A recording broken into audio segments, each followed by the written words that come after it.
There is a very strange moment that not everyone gets to experience. You are still living your life, still working, still loving, still trying to be kind.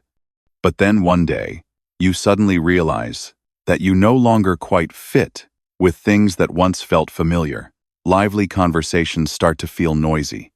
Relationships that once felt close begin to leave behind a fatigue you can't quite name. There is no major crisis. No one has clearly done anything wrong. It's just that, somewhere inside you, something has shifted. Carl Jung once said, "The privilege of a lifetime is to become who you truly are." But he also understood another truth, just as clearly. Not everyone is ready for that journey. Because when you begin to live more honestly, more deeply, more quietly, you don't just see the world differently. The world begins to respond to you differently as well. Certain subtle signs start to appear in everyday life. Not loud, not dramatic, but if you are sensitive enough, you will recognize them.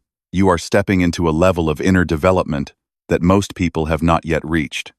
In this video, I will walk with you through 7 such signs so that you can reflect on yourself through very ordinary experiences, ones that only emerge when a person begins to step away from an unconscious way of living. Listen slowly, and as you move through each sign, ask yourself, is this what I am experiencing? If the answer is yes, then it is very possible that you are one of the few who have been chosen to awaken earlier than the majority. Sign 1. Your presence makes others uncomfortable. Not everyone dislikes you. Some people simply cannot tolerate the truth you unintentionally reflect. There is a very strange experience that many people only recognize after they have gone through a deep period of change in their lives. You do not argue with anyone. You do not provoke. You do not attack.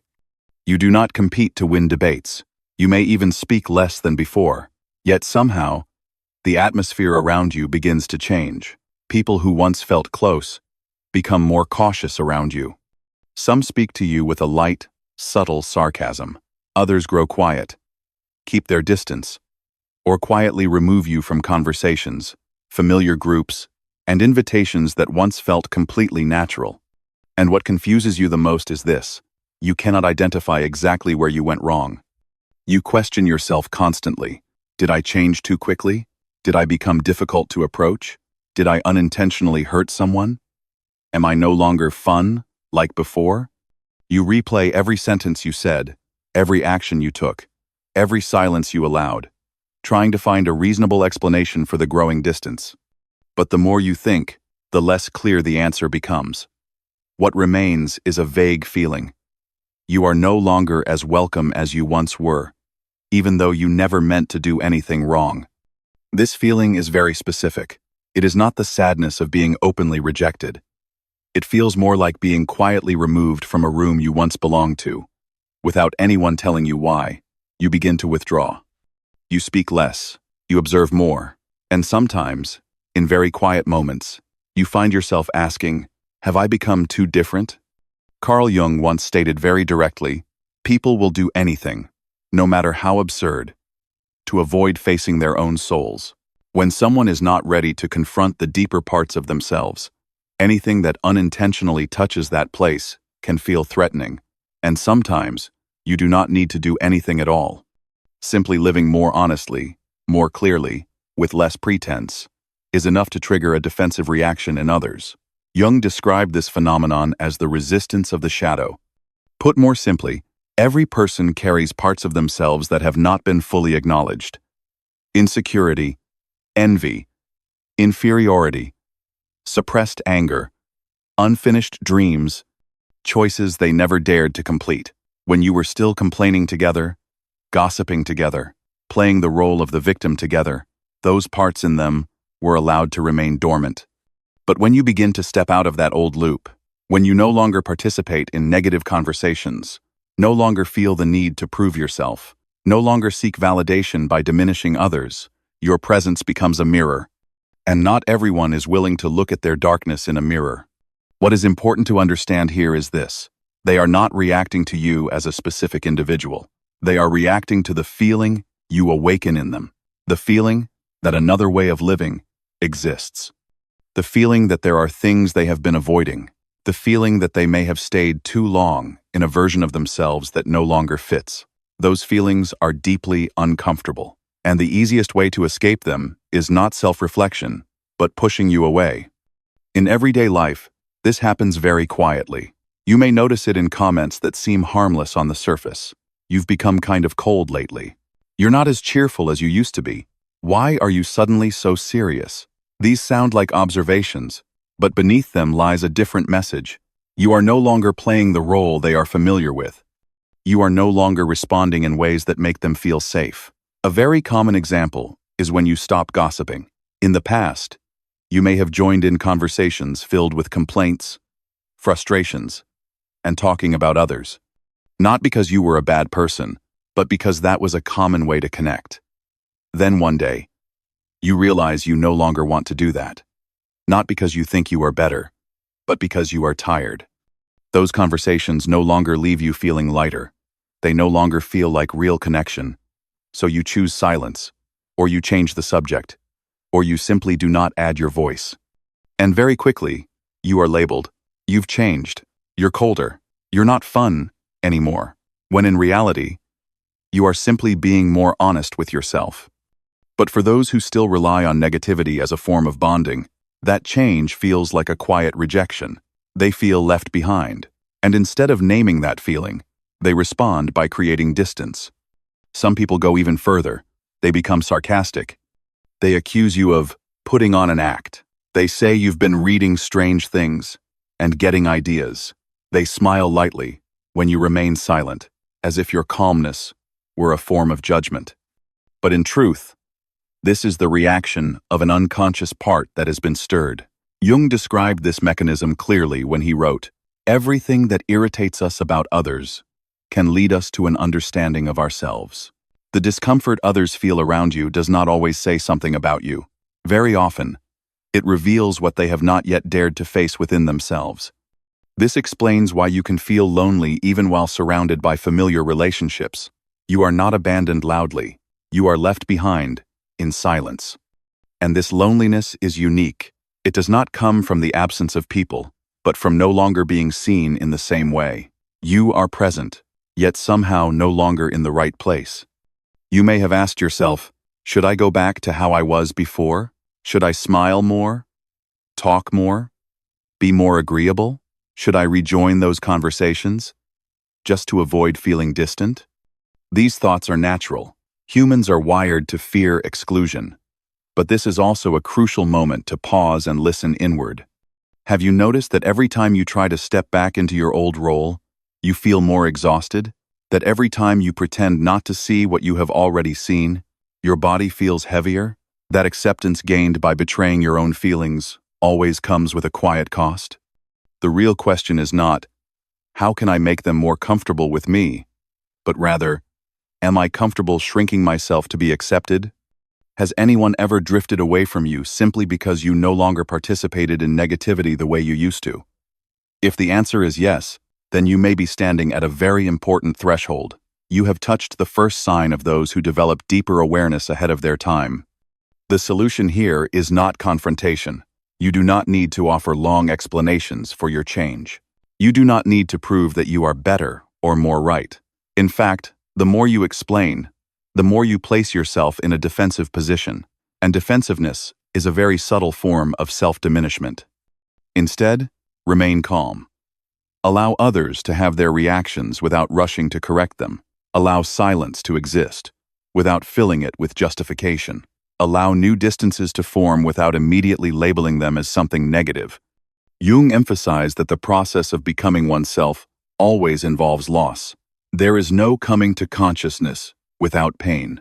But that pain is not a sign you are on the wrong path. It is a sign that you are no longer turning away from your true self. Not explaining too much does not mean being cold.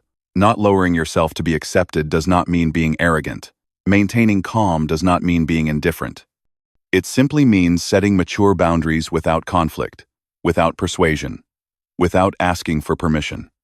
And eventually, you will see something very clearly. Not everyone who leaves is a loss. Some people leave because you no longer fit into their shadow. You do not make them uncomfortable because you have become worse. You make them uncomfortable because you are no longer playing the same old game. Self-respect does not begin with being liked by everyone. It begins the moment you stop asking for permission to live truthfully. And if your presence causes some people to step back, that may not be a sign that you are wrong. It may simply be a sign that you have finally stepped into the place that is truly yours. Sign 2. You no longer blend into the crowd. There is a very strange phase in life that, if you have not lived through it, you cannot fully understand how difficult it is to name this feeling. It is the moment when you no longer feel that you belong to places that once felt deeply familiar. Not because there is conflict, not because someone hurt you, but simply because you no longer fit. Conversations still happen, laughter still fills the room, appointments still happen on time. Yet somewhere inside, you know very clearly, you are present, but you are no longer truly here. There comes a stage when you realize you no longer align with noisy crowds. And what matters most is this: you do not shrink yourself to fit into a collective, because you begin to see that what kept you there before was not genuine connection, but the fear of being excluded. At first, this feeling arrives very quietly. You still go out to meet people. You still sit in familiar gatherings. You still take part in conversations that seem harmless on the surface. But you begin to grow tired of shallow talk, not because you are more mature or above anyone else. Simply because conversations revolving around who is better than whom, gossip about absent people, and collective goals repeated like a pre-written script no longer make you feel alive. You are not angry. You are not contemptuous. You are just tired. Tired of nodding at the right moments. Tired of laughing on cue. Tired of pretending to care about things that, deep down, you know you no longer truly connect with. Then you notice something else. You are no longer interested in collective goals the way you once were. The shared standards that used to serve as guiding principles achieve this before a certain age, live according to this model to be accepted, blend in to stay safe, begin to lose their appeal, not because you are rebelling, but because you no longer see yourself in them. You listen to others enthusiastically talk about what they want, the paths they have chosen, the races they are running, and you grow quiet, not out of envy, not out of inferiority. Just a very honest realization. This is no longer your race. The emotions that accompany this phase are often deeply uncomfortable. You no longer feel that you belong to the old crowd, but you have not yet fully rooted yourself in your own world. You stand between two worlds.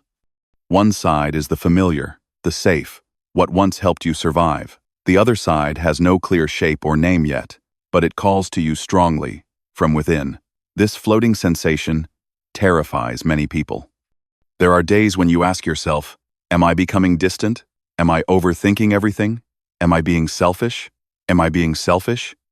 You look around and see everyone blending in, everyone with a group, a collective, a place to belong, while you feel out of sync with a melody you once knew by heart.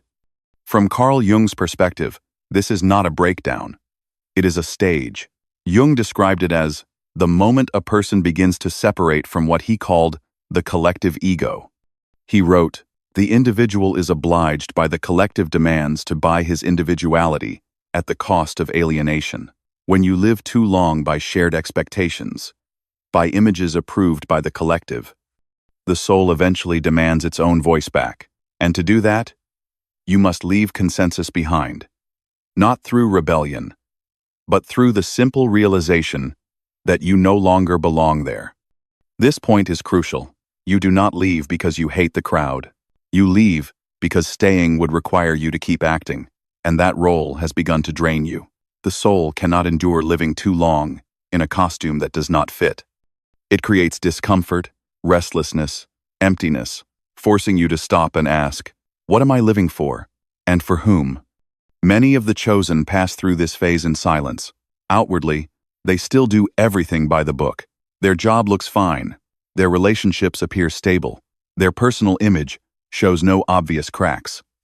But inside, they feel as if they are wearing a beautifully tailored outfit with the wrong measurements. Not tight enough to hurt, not loose enough to be obvious. Yet every movement feels restrictive. Every prolonged stay feels suffocating. And the harder they try to adapt, the farther they drift from themselves. You may have experienced this, sitting at a lively party, listening to animated conversations, and wondering, why do I feel lonely here? Perhaps you once belonged to a group you were deeply attached to, but over time, you stopped wanting to share your real thoughts because you knew they would not be understood, not opposed, but ignored. And being ignored hurts far more than open disagreement. Carl Jung once warned, "The crowd is untruth, not because the crowd is evil, but because it can only function on the lowest common denominators." And when you begin to hear your own voice, even faintly, even unclearly, you will no longer feel comfortable shrinking it to fit a space that was never meant to hold it. It is the soul's instinct for self-preservation. The problem is that at this stage, many people turn back. They fear the feeling of being out of sync. They fear being misunderstood as cold, distant, or different. So they force themselves to blend in again. They talk more even when they do not want to. They participate more, even when they feel exhausted. They nod along with goals they no longer believe in. Each time, they betray themselves a little, not dramatically, but consistently. And the cost is a quiet, lingering exhaustion. So the real question is not, why can't I blend in anymore? But rather, are you living according to your own trajectory, or one imposed by the majority? This is not an easy question to answer, because an honest answer may force you to face many things that have no ready-made solutions. But if you never ask it, you will continue living a life that is proper, but not true to your own self. The solution for this phase is not cutting ties, nor making grand declarations. The first thing you need to do is allow yourself to step outside for a while. Stepping outside does not mean looking down on others. It means observing. Observing what drains your energy, what brings you back to life. Observing how you feel after each gathering, each conversation, each attempt to force yourself into a rhythm that no longer suits you. Your body is deeply honest. It always signals the truth, if you are willing to listen. The second step, and the hardest, is refusing to force yourself to blend in at all costs. You do not need to explain why you speak less. You do not need to justify your choice of quiet. You do not need to prove that you are fine by someone else's standards. This is not a phase for building an image. This is a phase for preserving inner integrity. And that integrity is fragile if you keep placing it in environments that no longer nourish you. Jung once said, "Individuation is not a process of perfection, but of becoming." You do not become more right in the eyes of the crowd by stepping away from it. You simply become more honest with yourself. And that honesty often comes with loneliness, disorientation, even a sense of being lost for a time. But that is the cost of no longer living through the collective ego. Always remember, not belonging to the crowd does not mean you are wrong. It also does not mean you are above or below anyone else. It simply means you are choosing to move one beat ahead of the crowd, not in achievement, but in inner truth. And if at this stage you find yourself standing alone more often, speaking less, choosing more carefully, remember this: you have not disappeared from the world. You are simply withdrawing to rediscover your true rhythm of living, and those are always the first steps of the chosen, even if they rarely name it out loud. Sign 3. You make others open up easily when they are around you. Some people enter another person's life through advice. Some enter through enthusiasm, through words, through constant attempts to fix things. But there is another kind of person entirely. They do not give advice. They do not ask too many questions. They do not try to steer the conversation anywhere. And yet, somehow, the other person feels compelled to open up. Not because they are pressured, not because they are skillfully prompted, but because when they are near this person, they no longer feel the need to hide. Truly safe people do not force anyone to speak. They simply exist, with enough steadiness that others allow themselves to be real. If you are one of the chosen, you may have found yourself in situations like this without ever intending to. A stranger sits next to you in a cafe, a few brief, polite exchanges, and then suddenly they tell you about a marriage that is falling apart. A colleague who is usually reserved, after one shared work session, confides things they have never said to anyone else in the company. An old acquaintance messages you late at night, not to ask for advice, but simply to say, "I don't know why, but I feel like I can talk to you." And you, in all of these moments, share the same feeling. You did not do anything special. This is precisely what confuses many of the chosen. You do not think you are particularly comforting. You do not believe you have exceptional words. You are not trying to be a good person, yet others feel safe around you. Safe enough to say what has never been said. Safe enough to admit weakness. Safe enough to temporarily remove the masks they wear every day. And sometimes, even you are surprised. Why do they trust you so much? Your emotions in these situations are often mixed. Part of you feels honored to be trusted. Another part feels startled, because you never prepared for this role. And deeper still, there may be a quiet fatigue, because when many people open up to you, you begin to feel like an anchor.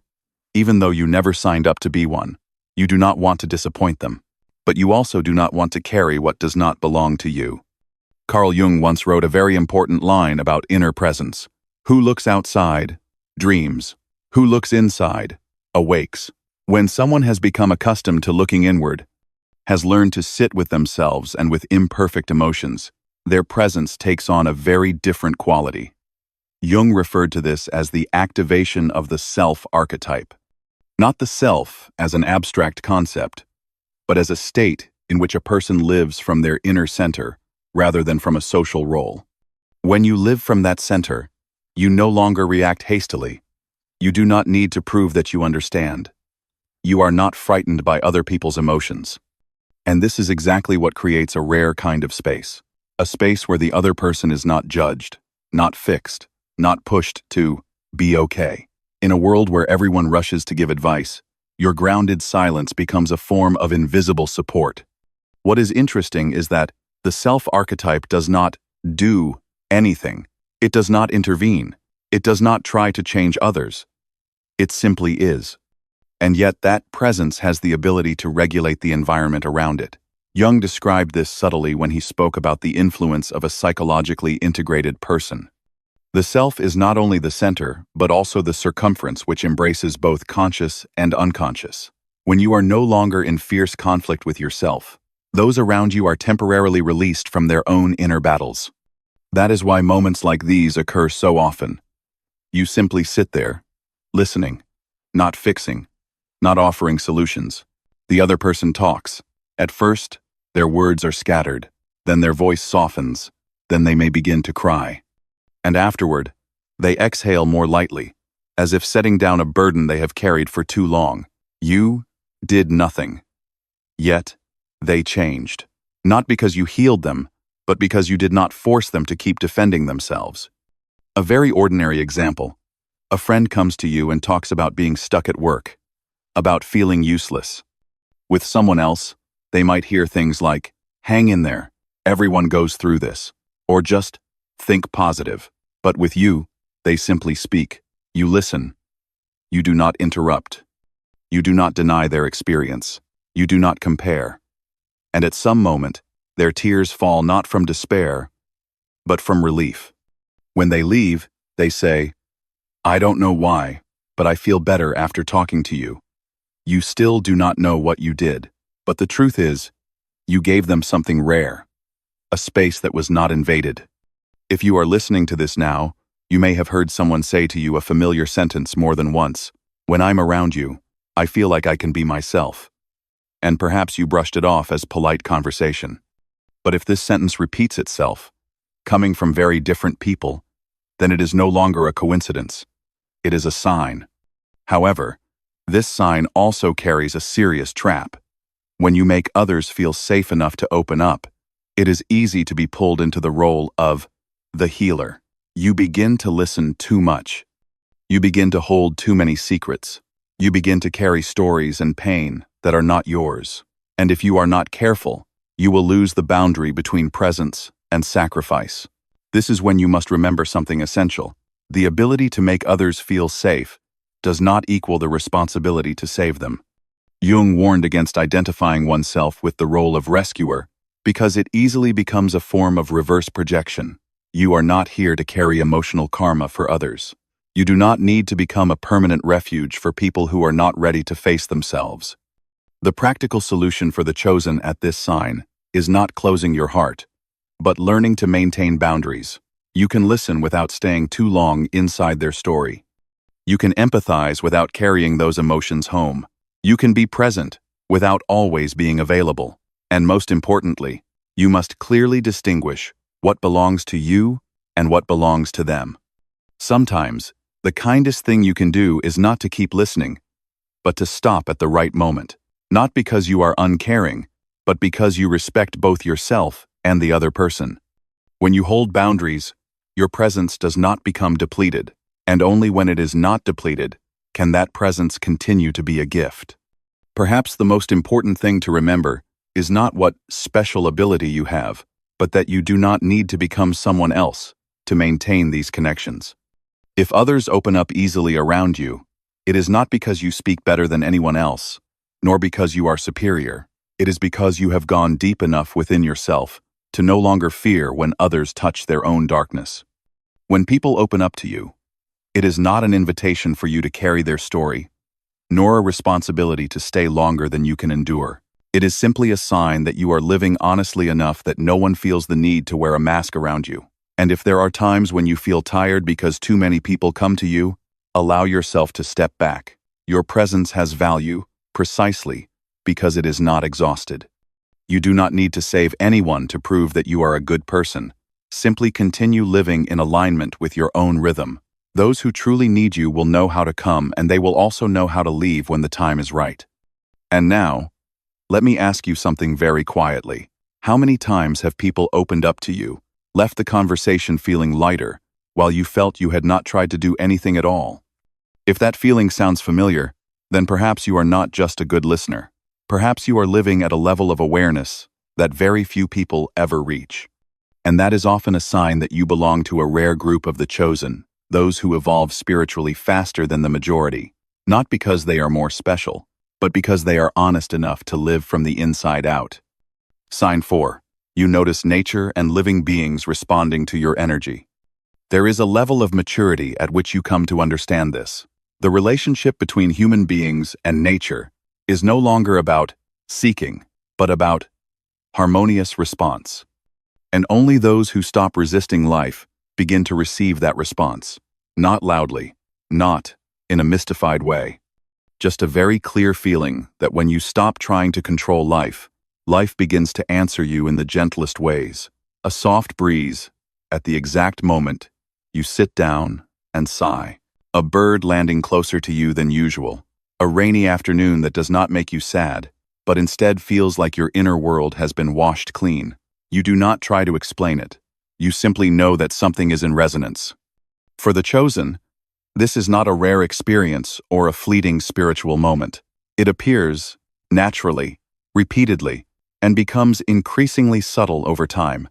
You begin to notice that each time you step away from noisy spaces, each time you are near trees, water, or open sky, your body does not have to try to relax. It releases on its own. Your breathing slows. Your chest feels lighter. Your mind is no longer stretched tight by thought. You are not going to heal. You are simply there. And restoration happens as a natural reflex. What is interesting is that it is not only nature that responds to you. Children and animals do as well. Have you noticed that there are people who walk into a room and children instinctively move closer, even though they have never met? There are people who do nothing at all, yet cats, dogs, birds seem unguarded, unafraid, not inclined to avoid them. For the chosen, this often appears early in life, but only when inner maturity develops do they realize it is not random. It is a sign of an energy that is non-invasive, non-imposing, and non-defensive. At a deeper level, the dominant emotion you experience in these moments is not excitement or joy. It is harmony, a feeling of being in rhythm, as if you have returned to the correct lane after a long time of drifting off course. No tension, no need to prove, no need to perform. You do not need to do anything to be accepted, because you are no longer standing apart from the shared breath of everything that exists. Carl Jung once wrote, "In each of us, there is another whom we do not know. When he spoke of the unrecognized parts of the human being, he did not separate them from nature. For Jung, the human being is not an individual standing outside the world, but an expression of the world itself. When the soul is divided, humans see nature as something to exploit, to control, to use. But when the soul begins to integrate, the relationship reverses. Nature is no longer an object, but a living system that communicates. For the chosen, this communication does not happen through words. It happens through state. When you stop tensing yourself to become someone, the environment around you changes how it responds. Not because you do anything differently, but because you are no longer emitting unconscious resistance. Jung viewed the human being as part of a larger energetic current, where every inner state produces a corresponding response. When the inner world settles into harmony, the outer world reflects that harmony back. This explains why some people enter nature and still feel tired, empty, disconnected. They carry too many unresolved conflicts within them. And for the same reason, when the chosen begin to experience nature responding to them, people around them may feel confused or even skeptical. Some will say you are too sensitive. Others will think you are imagining things. But you know very clearly, this is not interpretation. It is direct experience. There is a small detail that appears repeatedly in the chosen. When they remain silent long enough, the space around them softens. A tense conversation naturally slows. A gathering that was loud suddenly allows a pause, not because they impose silence, but because their presence does not trigger defensive reactions in others. This is similar to nature itself. A lake reflects the sky only when its surface is still. You may have experienced an ordinary moment like this, sitting alone in a park, no music, no phone, just sitting. After a few minutes, you notice someone sits nearby, then another person, then children begin playing around. No one speaks to you, but no one avoids you either. That is not because you are socially attractive. It is because you are in a non-disturbing state. From the perspective of others, they are not consciously aware of the reason. They simply feel that being near this person feels easy, not scrutinized, not pulled into a fast pace, not required to be someone. And this is also why people who live in constant tension and control sometimes feel uncomfortable around you. Your calmness exposes their instability. But for nature, for children, for beings that do not live behind masks, that calmness is a signal of safety. Jung emphasized that the separation between humans and the world is an illusion of modern consciousness. When the ego grows too large, humans stand opposite life.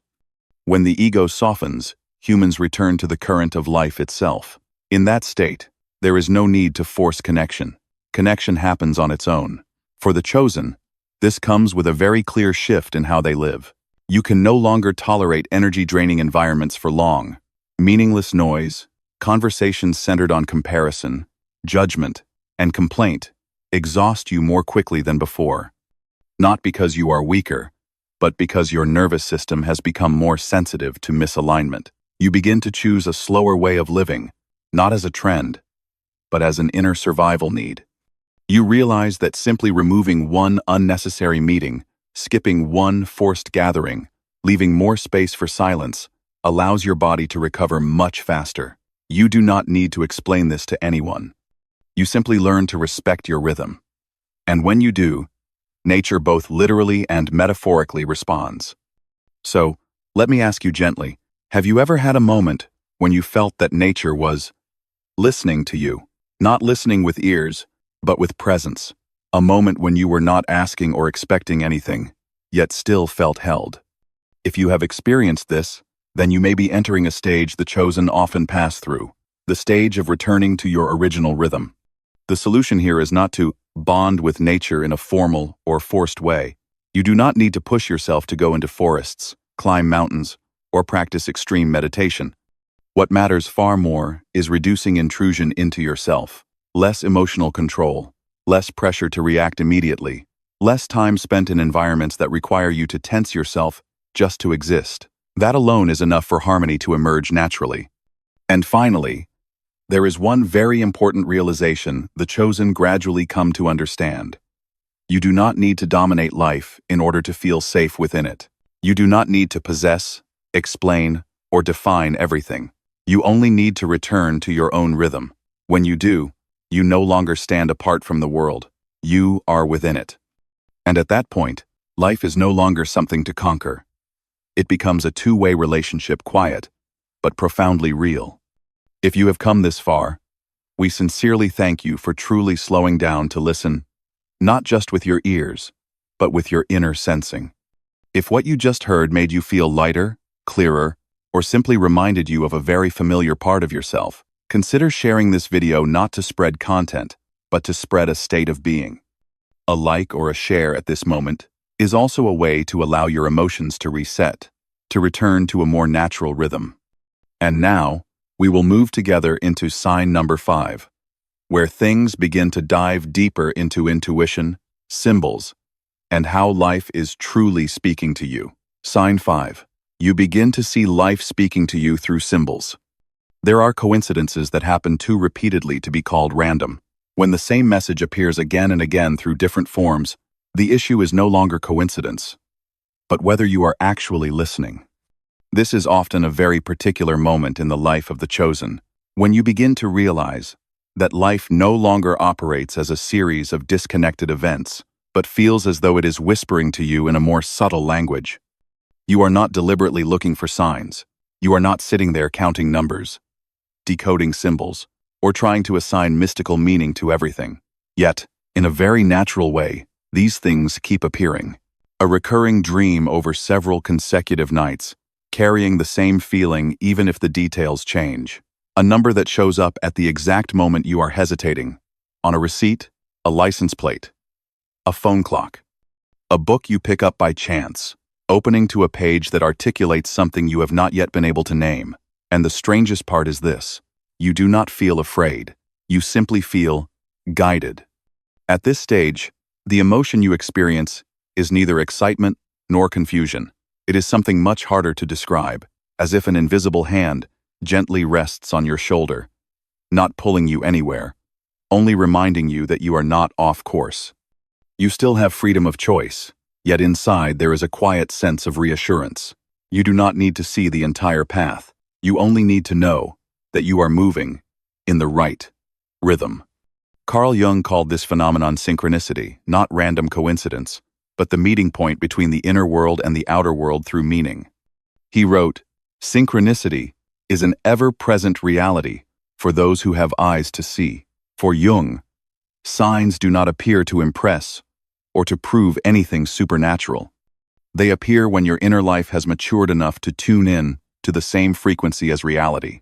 In other words, it is not that life suddenly starts speaking to you.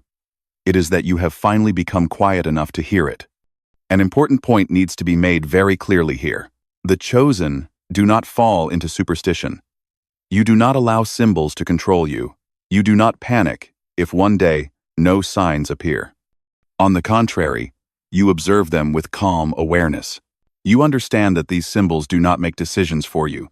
They simply illuminate parts of yourself that you have been avoiding or have not yet dared to name.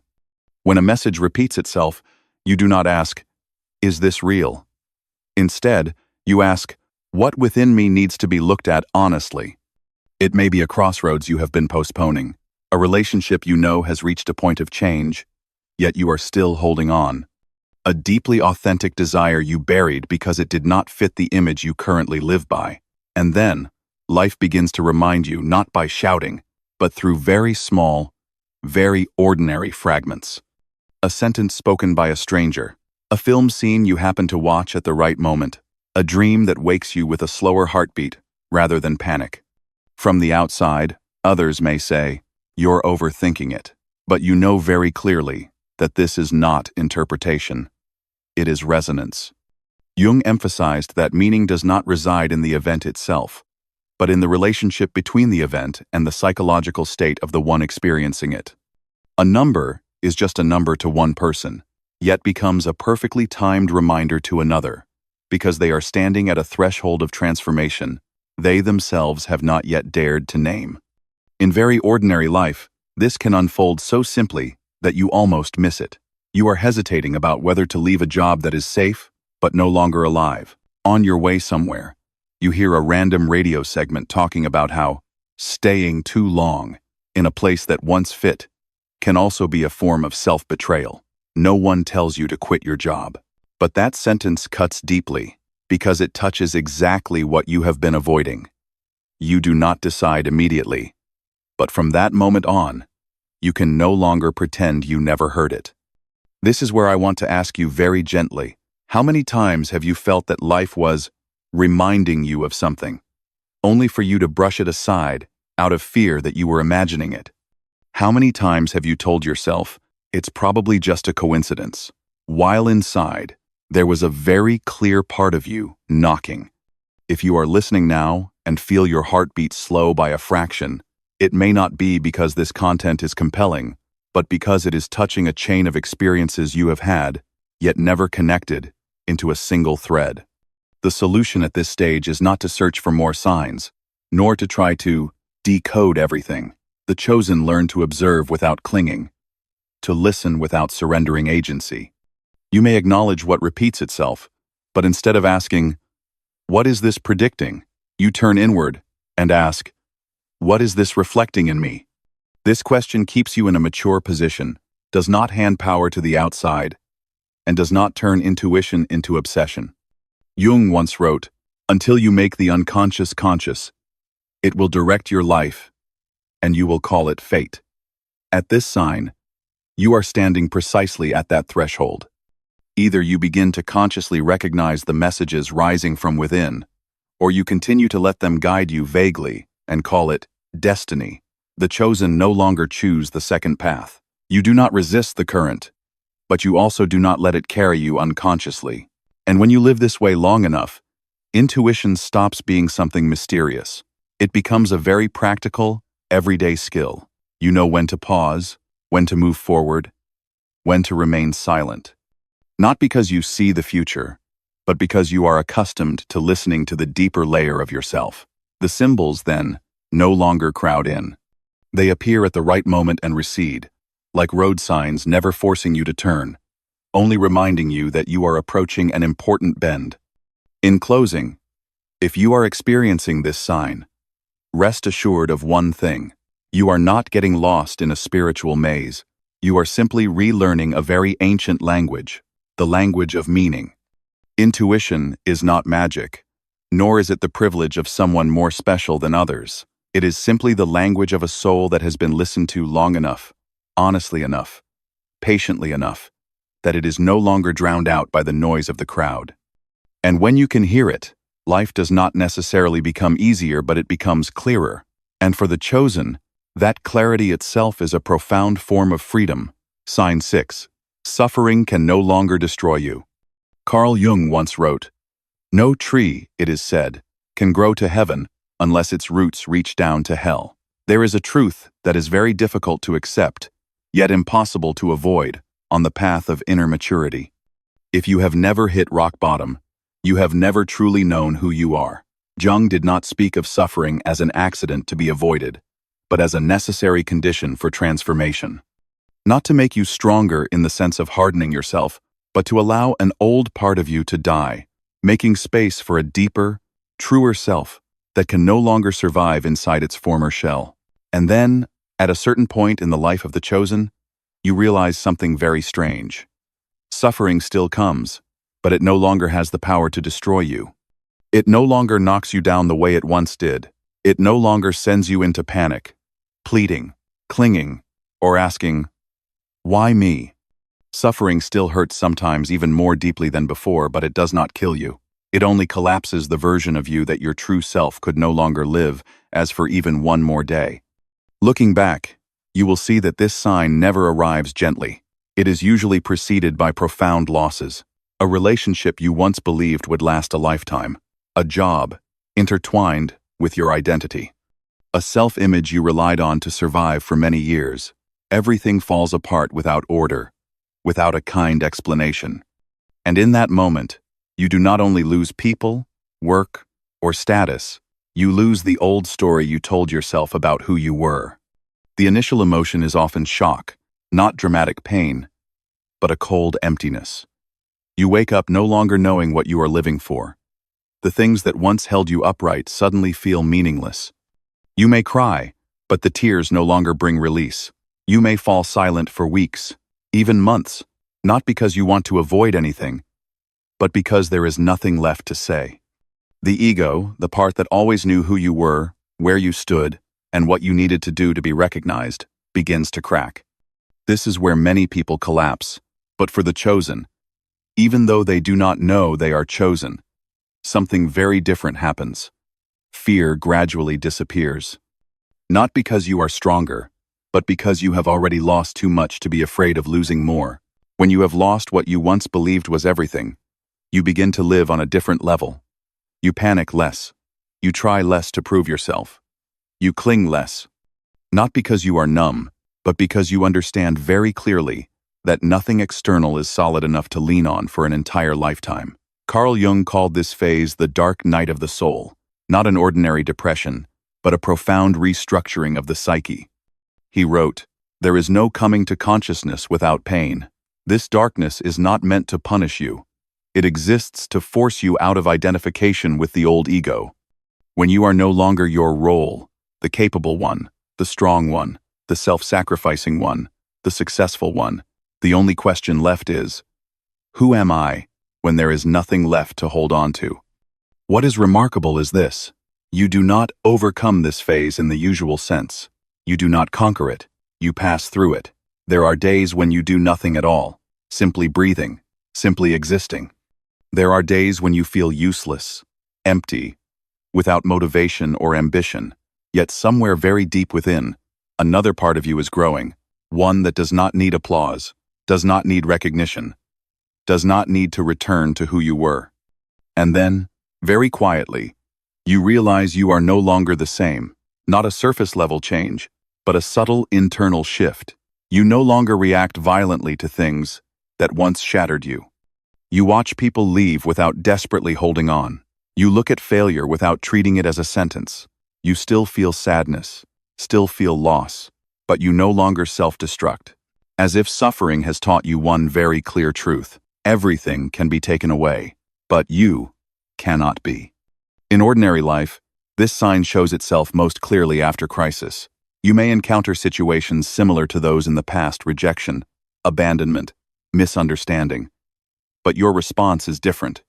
Not because you are hardened, but because you no longer equate your worth with outcomes. You no longer ask, "Am I good enough?" but instead ask, "Is this still aligned with me?" This distinction is subtle, yet it marks the boundary between ego and true self. Jung once wrote a sentence that very few people truly grasp.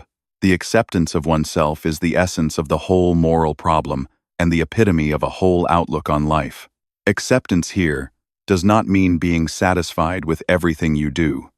It means accepting that you have shadows, limits, and parts that are not beautiful.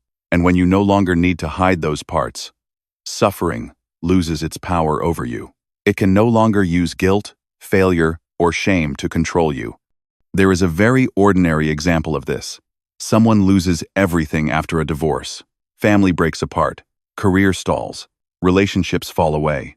At first, they live like a shadow.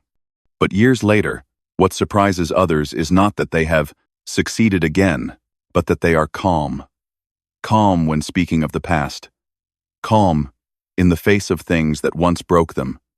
No bitterness. No dramatics. Just a deep understanding of life. They no longer live to prove, "I'm fine." They live because they truly are fine. In a very different way. Here, I want to ask you one question, not for you to answer immediately, but to feel into. Have you ever been in pain so deep that you were no longer afraid of anything? Not recklessness, but the realization, even if I lose more, I will survive. If you have been there, you understand why those who pass through the dark night of the soul are no longer easily manipulated by fear. You are no longer threatened by abandonment, judgment, or failure. Not because you need no one, but because you have reached a place where you can no longer abandon yourself. The solution at this stage sounds paradoxical. Do not avoid suffering, and do not turn yourself into its victim. The chosen do not use pain to tell a story of self-pity, nor do they use it to appear noble. They stay with the pain long enough for it to do its work, to destroy the old structures that no longer fit. They do not rush to heal in order to return to who they were, because they understand clearly. Returning to who they were would mean returning to a broken cage. Another important thing is this: you do not need to explain this journey to anyone. Some suffering cannot be fully spoken. Some transformations cannot be proven by results. And you no longer feel the need to do so. You know where you have been. You know what has died within you. And you know what has been reborn. If you are at this sign or have already passed through it, remember this essential truth. Suffering does not destroy you. It only removes what is no longer you. What remains after the storm may be less, simpler, quieter, but it is something that can stand through every season of life. And for the chosen, this is not loss. It is the birth of a self that no longer lives on illusion, but on truth. The most important thing, which few dare to say plainly, is that not everyone is allowed to pass through suffering in this way. Some experience loss and become bitter, closed off, or repeat the same old cycles. But if, after collapse, you grow instead of shrinking, understand life more instead of judging it, feel less fear instead of more defense, then this is not random. Being led through suffering in order to grow, rather than being swallowed by it, is a clear sign that you are chosen not to endure more than others, but to see more deeply, live more truthfully, and step out of an old life earlier than the majority. Sign 7. You choose to let go of the need for control. The greatest and most important problems of life are all fundamentally insoluble. They can never be solved, but only outgrown. Carl Jung wrote this not to encourage resignation, but to point to a truth that is very hard to swallow. There are stages in life where the more you try to solve everything, the more stuck you become. The more tightly you try to hold on, the more anxious you feel. And only when you mature enough to stop trying to control everything according to your own will, does life begin to organize itself according to a deeper, more intelligent order, one that the ego cannot see. There is a very characteristic moment in the journey of the chosen. It is not loud. It does not look like a dramatic awakening. It arrives quietly, often after you are already exhausted. Exhausted from bracing yourself, exhausted from explaining, exhausted from trying to do everything right, trying to stay ahead, trying to keep everything within reach. And then, on a very ordinary day, you realize that you no longer have the strength nor the reason to continue controlling life the way you used to. What is strange is that the moment you stop forcing everything to follow your plans, a different feeling appears. Not excitement, not certainty, but lightness. Lightness in your shoulders, lightness in your chest, lightness in the way you look toward the future. You are no longer panicked by the absence of answers. You no longer feel the need to prove that I'm on the right path. You begin to accept that some stretches of the road can only be walked with trust, not with control. In terms of behavior, this sign is easy to recognize if you look closely enough. You feel less anxious, even though external circumstances may not yet be stable. You no longer replay scenarios in your head to prevent every possible risk. You check less, push less, interfere less in things that do not truly require you. Not because you have given up, but because you have understood that there are things which become more tangled the more you try to manage them. The emotional quality of this stage is also very distinctive. It is not the feeling of everything is done, but the feeling of enough to stop, enough to no longer keep running. Enough to trust that even if today is unclear, tomorrow will not collapse because of it. The chosen at this stage no longer live in a state of constant tension. They do not need everything to happen quickly. They do not need everyone to understand immediately. They accept delay, ambiguity, even instability without panicking because of it. Carl Jung described this as the stage of coming into harmony with fate, where the ego stops resisting the flow of life. He wrote, "What you resist persists. When you spend your life fighting what is, you only prolong the battle with yourself. But when you are awake enough to realize that not everything needs or can be controlled, you step into a different kind of freedom. Not the freedom to do whatever you want, but the freedom of no longer being compelled to control everything. Many people confuse letting go with weakness, but for the chosen, letting go only happens after they have tried long enough, after they have tested every method, after they have understood the cost of always wanting to be in control. Letting go here is not abandoning life, but ceasing to fight it. It is accepting that there is an order larger than the ego, and that this order does not require you to strain yourself to prove your existence. In everyday life, you will notice this sign through small but clear changes. You no longer chase opportunities the way you once did. Yet, strangely, opportunities begin to find you. You no longer force yourself to make decisions immediately, and yet, decisions become clearer when you stop pressuring them. You no longer cling to people, jobs, or roles at any cost. And it is precisely then that what truly fits you stays. Someone once shared this. In the past, whenever their work stalled, they would immediately panic, make new plans, call everyone, push themselves into constant tension. But after a major upheaval, they were so tired that they could do nothing but sit still. No strategy, no pressure, no, I must do something. And in that space, a collaboration invitation appeared. A different path opened, not because they became more capable, but because they were no longer resisting the natural rhythm of life. Jung once wrote a line worth deep reflection: life really does begin at 40. Up until then, you are just doing research. Though the number is symbolic, his meaning is clear. There comes a stage in life when you stop experimenting through control and begin living through a deeper trust. The chosen often enter this stage earlier than most, not because they are smarter, but because they have already paid the price of trying to control everything too early. And here, I want to ask you one question, not for you to answer out loud, but to feel inwardly. Are you exhausted from trying to control everything? Exhausted from having to be right, to stay ahead, to keep everything from falling apart? If the answer is yes, you may be standing right at the threshold of this sign. Not the threshold of failure, but the threshold of a different way of living. The solution at this stage sounds very simple, yet it is harder than any strategy. Trust each small step, not blind faith, but trust that you do not need to see the entire road to take the next step. Trust that if something has not happened yet, you may not need it at this moment. Trust that you do not need to live in a constant state of defense for the rest of your life. Alongside this is learning to live with presence. Presence does not mean being positive, but being real. Real with your fatigue. Real with your limits. Real with the fact that today you do not yet have an answer. When you stop spending energy resisting the present becomes easier to breathe in. And in that space, what truly belongs to you finally has room to appear.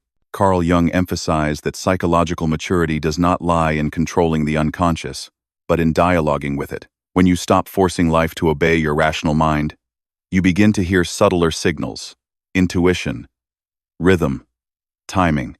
Not magic, but sensitivity formed through many collisions, disappointments, and acts of letting go. In closing, this seventh sign completes the journey of the chosen in a very whole way. Because after all the light, loneliness, awakening, symbols, and suffering, what remains is not power, but release. Freedom does not come from holding on to everything, but from no longer needing to hold on to anything at all. And in the moment you no longer strain to survive, no longer control in order to feel safe, you return to your true self quietly, steadily, and without fear of the flow of life. Now that you have reached this final sign, I am curious to ask you one thing. What is something in your life that you once tried very hard to control, but that only truly changed when you let go? Leave a comment. No need to tell the whole story. Just a moment, a feeling, or a single word. Perhaps your experience will help someone else who is standing at this very threshold feel that they are not alone. If you recognize yourself in what you've just heard, this is the real beginning. If you've made it this far, there is likely a very strange feeling inside you right now. Not exactly excitement, not exactly fear, but a kind of weighted silence. Like standing in front of a door that has always been there, yet only now do you realize you can no longer turn away from it. The 7 signs you've just gone through are not meant to prove that you are more special than anyone else. And if there is one thing that needs to be said very clearly at this point, it is this: no one is chosen to stand above others. There are only those who, at some point in their lives, no longer have the capacity to keep living disconnected from themselves. Carl Jung once wrote, "The most terrifying thing is to accept oneself completely." And that is exactly where you are standing. There is no more hiding, no more performing, no more returning to that old state of comfortable unconsciousness. If you feel that you understand a great deal now, and yet don't quite know what to do next, let me say this clearly. You are not lost. You are in the middle of a process of transformation. There is a stage that many people go through after awakening begins, but few speak honestly about it. It is the stage where you no longer fit into your old life, but have not yet stepped into a new one. You become more sensitive, less tolerant of pretense, easily drained by shallow conversations. And sometimes, even though you are not lonely in the usual sense, you still feel alone. Not because you are arrogant, but because you have seen too clearly to keep pretending not to see. Jung did not call this a crisis. He saw it as a threshold of transformation, where the old ego begins to dissolve, but the true self has not yet taken shape. And this is where many people panic. They rush to make themselves busy again, rush to put on a new label, more spiritual, more positive, more knowledgeable. But deep down, they are still running from the same old fear, the fear of being alone with themselves for too long. If you are listening to these words and feel your heart slow by just one beat, then perhaps you are very close to the truth. Not the truth about the world, but the truth about you. So instead of adding another sign, I want to invite you to do something else. Not to do better, not to become right, but to stay. Try placing a hand on your chest, or simply slow your breathing for a moment, and ask yourself, without needing to answer right away, just let the question sit there. What in my current life exhausts me the most?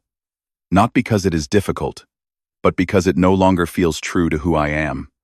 It might be a job you have been good at for a long time, yet every morning you wake up feeling you must brace yourself. It might be a relationship that no longer hurts you, but no longer makes you feel alive. Or a social role you have worn for so long that you have forgotten what your real skin feels like underneath. You do not need to leave right away. You only need to look at it honestly. The second question, a little deeper. What am I still doing? Simply because I am afraid of being judged, not because I truly believe in it anymore. This is a question that leaves many people silent for a long time, because when you answer it truthfully, you begin to see the invisible strings holding you in place. Not the ropes of others, but the ropes of the need for approval. And the final question, not to be answered with words, but to be lived with. If I stopped trying to be a version of myself that looks okay in the eyes of others, where would my life naturally slow down? Perhaps in quieter mornings, fewer conversations, but more genuine ones. Smaller choices that no one applauds, yet make your breathing feel lighter. Jung once warned, until you make the unconscious conscious, it will direct your life, and you will call it fate. Awakening is not about seeing dazzling light. It is about stopping unconscious forces from continuing to drive your life. And paradoxically, this does not make life easier right away. It makes life more real. You will no longer accept half answers so easily. You will no longer fall asleep comfortably inside choices that are safe but empty. And sometimes, you may wish you had never seen so clearly. But because of that, you will no longer be deceived by things that once gave you a false sense of satisfaction. If you are in this stage, remember something essential. You do not need to do anything to make this process happen faster. You do not need to force healing. You do not need to be high vibration.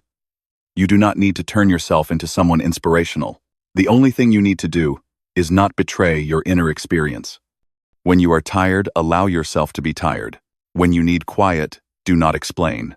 When you no longer want to participate, do not blame yourself. Awakening is not about becoming stronger. It is about becoming more honest. And here is something very few pieces of content will tell you. The more awake you become, the less able you are to live superficially as before, not because you are above others, but because you can no longer tolerate lying to yourself. If you recognize yourself in the 7 signs you've just heard, and feel that life is quietly drawing you back toward a calmer inner center, know this. This is not a separation from the world. This is a return to your inner axis. No one can walk this journey for you. No one can sleep for you. And no one can awaken in your place. But if you are listening to these final moments, perhaps you are ready for the only thing Jung considered true freedom. Living in alignment with your true self, even if that makes you different. And if there is one thing I want to leave with you before we close this part, it is this. You do not need to hurry to become anyone. You only need to stop turning away from yourself. If something inside you is changing and you don't yet know what to call it, leave a single word in the comments, not to explain anything, just to confirm to yourself that you have heard that call. We often think that when we understand ourselves more deeply, life will immediately become lighter, but the truth is different. Understanding yourself at a deeper level sometimes means you are no longer lenient with things that once felt familiar. Not because you have become more demanding, but because you have become more sensitive to your inner truth. And from there, you begin to realize, not every crowded path is meant for you. Carl Jung once wrote, "Who looks outside, dreams. Who looks inside, awakes." Perhaps the journey you have just gone through was not meant to find more answers, but to awaken from collective dreams where you once lived according to expectations, roles, and standards that were never truly yours. These signs do not make you special. They simply remind you that you are no longer asleep in your old life. You do not need to cut yourself off from the world, nor do you need to prove that you have awakened. Maturity sometimes is simply knowing when to listen to your fatigue, respecting your own invisible boundaries, and having the courage to slow down in a world that is constantly rushing you. If your intuition is telling you that something has changed, trust it. Intuition rarely speaks early, but when it does, it is rarely wrong. And if you recognize yourself somewhere in the 7 signs you have just heard, remember this. You are not alone. You are simply being chosen to walk a stretch of the road a little earlier than others, one that many will eventually have to walk as well. If you want to continue going deeper into this inner journey where Jungian psychology meets real, lived experience, subscribe to the channel and turn on notifications. The videos ahead will not give you ready-made answers, but will help you ask better questions of yourself. Thank you for staying until the very end, and I look forward to meeting you again on the next part of the journey.